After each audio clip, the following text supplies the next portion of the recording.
തീർച്ചയായും തീർച്ചയായും ഞാൻ ലൈഫ് എക്സ്പീരിയൻസ് എനിക്കുള്ളയാളാണ് ഞാൻ പറയുന്നത്. ഞാൻ 2 കുട്ടികളുമായിട്ടു ഇവരുടെ ഈ സേവന രംഗത്ത് നിന്നും എനിക്കുണ്ടായിരിക്കുന്ന ബുദ്ധിമുട്ടുകൾ അത് ബുദ്ധിമുട്ടുകളായിട്ട് കരുതുന്നില്ല.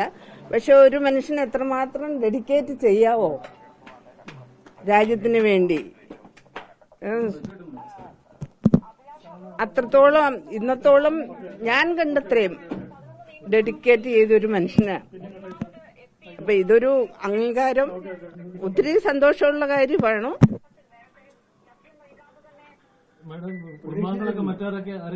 ഞങ്ങള് 2 കുട്ടികളുണ്ട്. മൂത്തയാള് ആദർശ് എഞ്ചിനീയറിംഗ് കഴിഞ്ഞ് കാനഡയില്, ഇളയാള് ആകാശ് മെഡിസിന് ഫൈനൽ ഇപ്പൊ പഠിക്കുന്നു. ഞാനും എന്റെ റിലേഷനോ ഹസ്ബൻഡാണ് ഞാൻ സർവീസിലായിരുന്നു.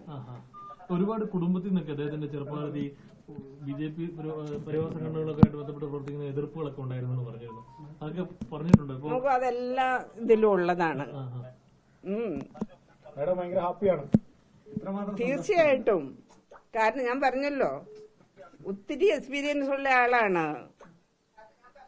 അദ്ദേഹം വിളിച്ചോ, സംസാരിച്ചോ? ഇല്ല. നേരത്തെ അറിയാമായിരുന്നോ? ഇന്ന് രാവിലെ വല്ല ഒരു സൂചന ഉണ്ടായിരുന്നോ മന്ത്രിസ്ഥാനം കിട്ടുമെന്ന്? മന്ത്രിസ്ഥാനമല്ല, ആ മനുഷ്യൻ ഈ നമ്മുടെ ഭാരതത്തിന് വേണ്ടിയിട്ട് മുഴുവനായും ഡെഡിക്കേറ്റ് ചെയ്തൊരു മനുഷ്യനാണ്. അപ്പൊ ഈ മന്ത്രിസ്ഥാനമല്ല, പുള്ളിയുടെ എത്ര ഒരു അംഗീകാരം കിട്ടുന്നു, ഒത്തിരി സന്തോഷമുണ്ട് ആ കാര്യത്തില്.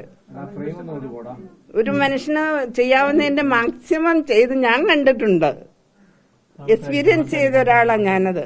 ബിജെപിയിലെ ഒരു ആദർശ രാഷ്ട്രീയത്തിന്റെ വക്താവായിരുന്നു അദ്ദേഹം. തീർച്ചയായിട്ടും. ബിജെപി എന്ന് പറയരുതും, സമൂഹത്തിന് സേവനം ചെയ്യുക, സമൂഹത്തെ സേവിക്കുക, സ്വരാജ്യത്തെ സ്നേഹിക്കുക, അതിന് ചെയ്യാവുന്നതിന്റെ മാക്സിമം ചെയ്തു. കോട്ടയം പോലൊരു നഗരത്തിൽ നിന്ന്, പട്ടണത്തിൽ നിന്ന് ജോർജ് കുര്യനെ പോലൊരാൾ എങ്ങനെയാണ് ബിജെപി ആയതെന്ന് അദ്ദേഹം എപ്പോഴെങ്കിലും പറഞ്ഞിട്ടുണ്ടോ? ഇല്ല, ഒരിക്കലും ഇല്ല. ഒരിക്കലും ഇല്ല. ബിജെപി ആയതിന്റെ പേരിൽ അദ്ദേഹം ഒരുപാട് പ്രശ്നങ്ങൾ നേരിട്ടിരുന്നു. കുടുംബം എന്ന് പറഞ്ഞാൽ ഞാനും രാജ്യസേവനത്തിന് ഇറങ്ങി തിരിച്ച മിലിറ്ററി നഴ്സിംഗ് സർവീസ്, രാജ്യത്ത് രാജ്യസുരക്ഷയ്ക്കായി പൊരുതുന്ന നമ്മുടെ സഹോദരങ്ങളോടുകൂടെ അവരുടെ രക്ഷയ്ക്കായി ജോലി ചെയ്ത് അവിടെ നമുക്ക് പാർട്ടിയോ ജാതിയോ നിറവോ യാതൊരു വ്യത്യാസവും ഇല്ല. നമ്മുടെ സഹോദരങ്ങൾ, നമ്മുടെ രാജ്യം, അങ്ങനെ ഒരു സേവന മനോഭാവമുള്ള ആളാണ് ഞാൻ. ഒരിക്കലും അതുകൊണ്ട് ഹസ്ബൻഡിന്റെ സേവന മനോഭാവത്തെ ഒരിക്കലും നമുക്ക് തള്ളിപ്പറയാൻ പറ്റത്തില്ല. ഇല്ല ഇല്ല, വിളിച്ചിരുന്നില്ല. എന്തെങ്കിലും സൂചന ലഭിച്ചിരുന്നു? അത് രാവിലെ മുതൽ പറയുന്നു, ആൾക്കാർ വിളിക്കുന്നു, പക്ഷെ അതൊന്നും കൺഫേം അല്ലല്ലോ, നമുക്കറിയില്ലല്ലോ. ഇപ്പോഴും കൺഫേം ആണെന്നുള്ള നിങ്ങൾ പറയുന്നു, എനിക്കറിയില്ല. മക്കളൊക്കെ ഈ ടിവിയിൽ വരുന്ന വാർത്തകളൊക്കെ അറിഞ്ഞ് വിളിക്കുകയൊക്കെ ചെയ്തോ? ഇല്ലല്ലോ, മൂത്തയാള് കാനഡയില്ല. കൊച്ച് പകല് ജോലി കഴിഞ്ഞ് രാത്രി, അതായത് അവനെ അവിടെ രാത്രിയാ ഉറങ്ങുന്ന സമയം. അവർക്കറിയില്ലല്ലോ അതിനെ പറ്റിയൊന്നും. ഡൽഹിക്ക് പോകുന്നതിനും പോലും ഒരു സൂചനയില്ലായിരുന്നു. ഇപ്പോൾ അപ്രതീക്ഷിതമായാണ് ഈ തീരുമാനം. ഇവരുടെ ജീവിതം മുഴുവൻ, ഞാൻ പറഞ്ഞില്ല, മുഴുവൻ സമയം ഇതിന് ഇവര് ഡൽഹിക്ക് പോകാൻ വരുവാൻ ചെയ്യുന്നത് ഇതിനൊക്കെ ഇത് അവരുടെ എന്താ പറയുന്ന സർവീസ് അതാണല്ലോ. അപ്പൊ ഇപ്പൊ പോയത് മന്ത്രിസ്ഥാനത്തിന് വേണ്ടിയാന്ന് അങ്ങനെയൊന്നും നമുക്ക് പറയാൻ പറ്റത്തില്ലല്ലോ. തീർച്ചയായും ഇത്രയും നാളും ഇന്ന് വരെ അവര് ചെയ്തിട്ടുള്ളതാണ്. അതുകൊണ്ട് നമുക്ക് എന്താ പറയുന്നത്, സന്തോഷമുണ്ട്, സംതൃപ്തിയുണ്ട്. തീർച്ചയായും. നമ്മൾ ഒത്തിരി നാൾ ഇതിനു വേണ്ടി കഷ്ടപ്പെട്ടു.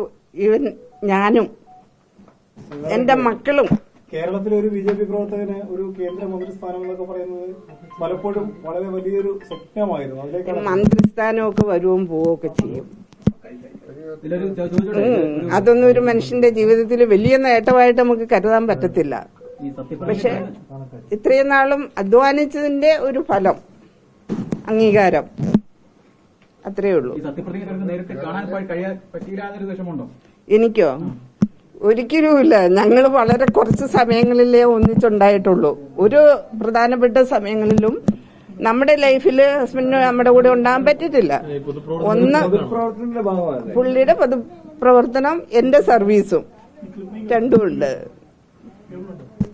ഈ ഒരു കുടുംബനാഥനിൽ നിന്നും അല്ലെങ്കിൽ ഇവിടുത്തെ സാധാരണ നേതാവിൽ നിന്ന് ഒരു കേന്ദ്രമന്ത്രി സ്ഥാനത്തിലേക്ക് വലിയ ഉത്തരവാദിത്തത്തിലേക്കൊക്കെ പോവുകയാണ്. അപ്പോൾ എങ്ങനെയായിരിക്കും കുടുംബത്തിന്റെ ഒരു പിന്തുണയും മുന്നോട്ടുള്ള പ്രവർത്തനങ്ങൾക്കൊക്കെ ഉള്ളൊരു?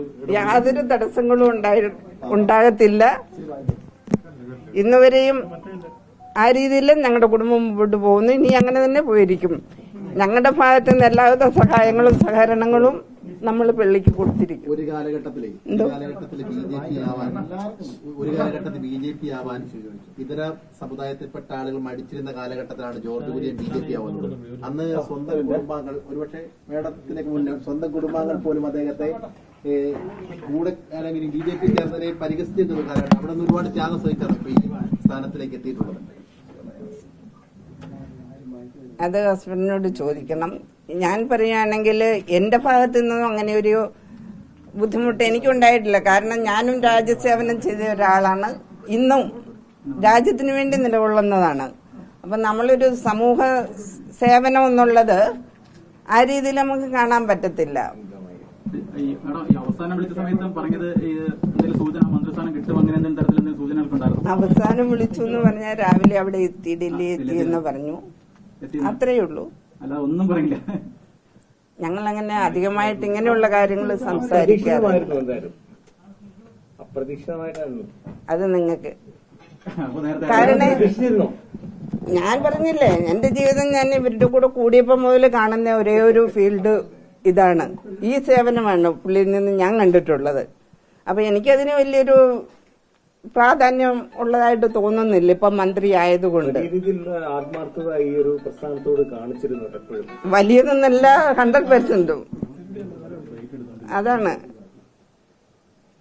തുടർന്നും അവർക്ക് ദൈവം അതിനുള്ള അനുഗ്രഹങ്ങൾ നൽകട്ടെ. എല്ലാം ദൈവനിശ്ചയമാണ്, നമ്മളുടെ ഒന്നും കയ്യിലുള്ള കാര്യങ്ങളല്ല. എല്ലാം ഇല്ല, വിളിച്ചില്ല. മക്കൾ അറിഞ്ഞിട്ടില്ലെന്നോ? അവര് രാത്രിയിലാണ് വിളിക്കുന്നത്. എന്തെങ്കിലും സൂചന ഉണ്ടായിരുന്നോ? ഇങ്ങനെ ഒരു സംഭവത്തെ കുറിച്ച് സൂചനകൾ എന്തെങ്കിലും കിട്ടിയിരുന്നോ? സൂചന എന്ന് പറഞ്ഞ കുട്ടികൾ ജനിച്ച കാലം മുതൽ അവർ കാണുന്നവരുടെ ഫാദർ ഈ ഫീൽഡിലാണ്. അവരെക്കാളും കൂടുതൽ പപ്പ സ്നേഹിക്കുന്ന പപ്പയുടെ രാജ്യത്തെയാണ്. ആ രീതിയിൽ മക്കൾ വളർന്നിരിക്കുന്നത് കണ്ടിരിക്കുന്നത്. അപ്പൊ അവർക്ക് ആ രീതിയിലുള്ള ഒരു ബഹുമാനവും പപ്പയുടെ ഒരു ആദരവും ഒക്കെ ഉണ്ട്. തീർച്ചയായും. സ്പെഷ്യൽ ഗിഫ്റ്റോ എന്തെങ്കിലും കൊടുക്കാൻ ഉദ്ദേശിക്കുന്നുണ്ടോ? അങ്ങനെ എന്തെങ്കിലും ആർക്ക്? അദ്ദേഹം വരുമ്പോൾ, തിരികെ പിന്നെ നാട്ടിലേക്ക് വരുമ്പോൾ അദ്ദേഹത്തിന് എന്ത് സമ്മാനം അല്ലെങ്കിൽ എന്തെങ്കിലും പ്രധാന വിഭവങ്ങളൊക്കെ കൊടുക്കാനൊക്കെ ആഗ്രഹിക്കുന്നു? അവർക്ക് വലിയൊരു ഗിഫ്റ്റ് അല്ലേ ദൈവം കൊടുത്തത്. അതിന് നന്ദി പറയുക, അതേ ഉള്ളൂ നമുക്ക്.